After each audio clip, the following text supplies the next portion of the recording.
Hello there and welcome back to some more Forza Horizon 5. Today I'm going to be giving you a brief history and overview of the newest car pass car, the Renault 8 Gordini. A reminder to get car pass cars, simply go ahead into your home space, go to buy and sell, click on car pass, and then if you click the start button you'll be able to redeem whatever cars you are missing out of the car pass. This week's car, 1967 Renault 8 Gordini. It is in the classic rally class and has 103 horsepower, 86 foot-pound of torque, weighs 1,885 pounds, and is D435 in PI classification. It is rear-engined, rear-wheel drive. Now, the Renault 8 Gordini is a particularly interesting one, as it's actually a French car that is rear-engined, rear-wheel drive, which is quite unusual for the French.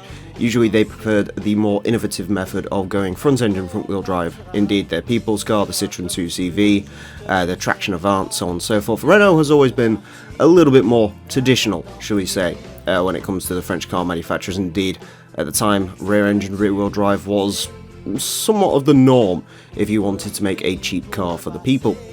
The Renault 8 was a update to the Renault Dauphine, and that car was slightly ill-received. So, to make the Renault 8, simply all they did was steal the underpinnings of the Dauphine, improve things a little bit, make it a little bit narrower, but give it slightly nicer seats, give it a slightly better engine, so on and so forth, and, well, it worked.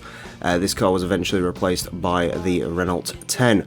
Gordini is the previous name for Renault Sport. They were a tuning company in France, established in the 40s, I believe, and eventually Renault would end up buying them out, got them to create a few special editions, and then eventually they were folded into Renault Sport in the 70s. And indeed, we still see homages to some of the Gordini trademarks. For example, this being one of the first cars they made, the blue with white stripes sort of became a little bit of a famous touch, and we've seen it on Clios, Twingos, special editions, so on and so forth throughout the years. To create the Renault 8 Gordini, they took a standard Renault 8, added some new headlights, as you can see, or rather I should say an extra sector of headlights, which means it has a slightly odd looking front end, and, well, improved most things. The rear suspension got reworked with shock absorbers, the engine was heavily overworked with WebEx carburetors and a redesigned crossflow head. All that made for a rather impressive power output of over 100 brake horsepower, which at the time meant this thing was properly quick, especially for a four-door saloon car. The only thing that was really comparable to this, I guess, was the Datsun 510 and some of the stuff Alfa Romeo was producing at the time. This basically made it one of the very first mass-market performance cars, a car that you could buy and use daily, but also had some performance credibility, and because of this, it became quite the car for grassroots competition. Indeed, there was a Gordini Cup, which was a one-make race series based on the Renault 8 Gordini, much like the Renault 4, which is also in this game, that had its own spec series across the globe as well. It also took part in some rallies, hence why it's in the classic rally class, and won quite a few of them.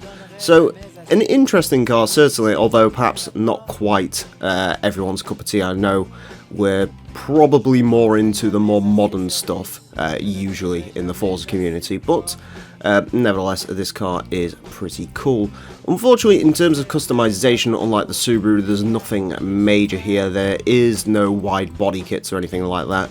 The only unique upgrade for this car is you can plonk another sector of rally lights on the front, make it a 6-lighted car, which, let's be honest, the front end's already a little bit weird looking, so you may as well add those.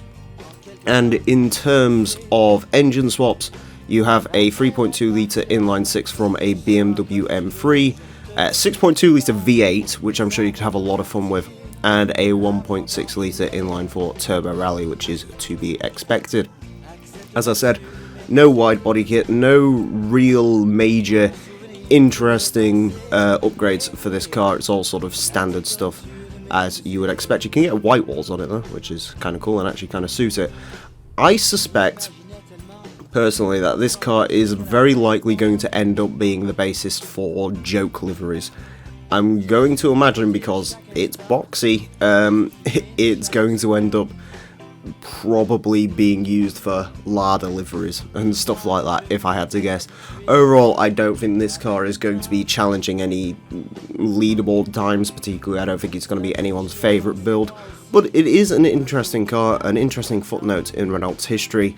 And, well, considering we are in Mexico, and indeed South America has quite a fondness for Renault, it is nice to see another one in the game, and it's nice to see the Renault 8 Gordini in a game. I think it has actually previously been in Gran Turismo, but it didn't really serve much purpose in that game. Unfortunately, it's not really going to serve much purpose here, but nevertheless, it is an interesting car.